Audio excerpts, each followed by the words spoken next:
I've been trying to figure out what my next painting series is going to be, and I think I figured it out.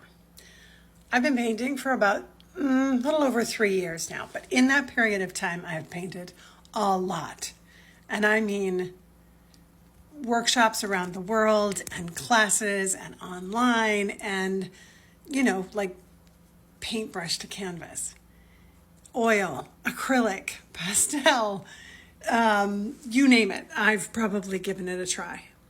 And one of the challenges is like really staying in touch with what you love and what brings you joy and what delights you. I think that's in life anyway, but certainly in painting. And I did a series last year that I can walk you over to, that I did in Morocco.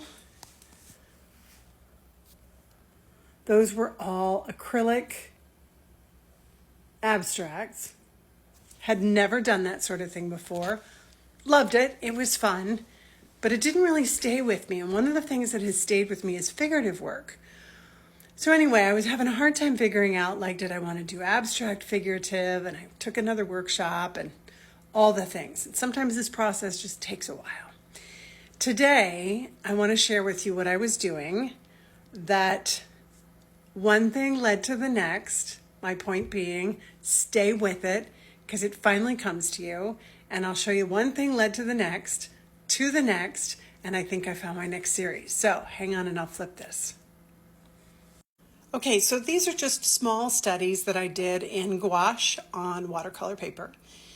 And what I do is I tape it off. You can see where I've taped it off, but I make moves all outside of the lines so that nothing ever looks too mechanical at the line. There are things that are just, crossed over the whole time as I work from bigger to smaller shapes. And I was doing shape studies and color studies, and then I untape it and see what reveals itself in a small thing and look at this for whether or not I want to do a larger study. So I did this first one and I really liked it.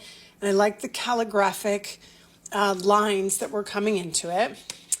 And then I decided to do a few more. And this was super fun because, again, I had it taped down and I was going over. So that looks very cartoon to me, these colors, but I really love them. And I'm going to be leading a couple of different retreats. So I wanted to really capture the process. I love this. I would absolutely do a series of these, but I was still looking for my thing. But what the other one taught me and this one taught me was a process that I was really starting to dig. And I do love figurative work. So that was the last one that I did. And this one in a larger study. So underneath I started with my figurative drawing. Then I picked my palette. I was more careful with this palette than with the other two that I showed you. Chose the palette. Wasn't trying to make skin tones or anything else, just went from square to square to square with the different colors in the palette, and then redrew the figure on top of it, pulled off the tape, and can I just tell you, I'm obsessed.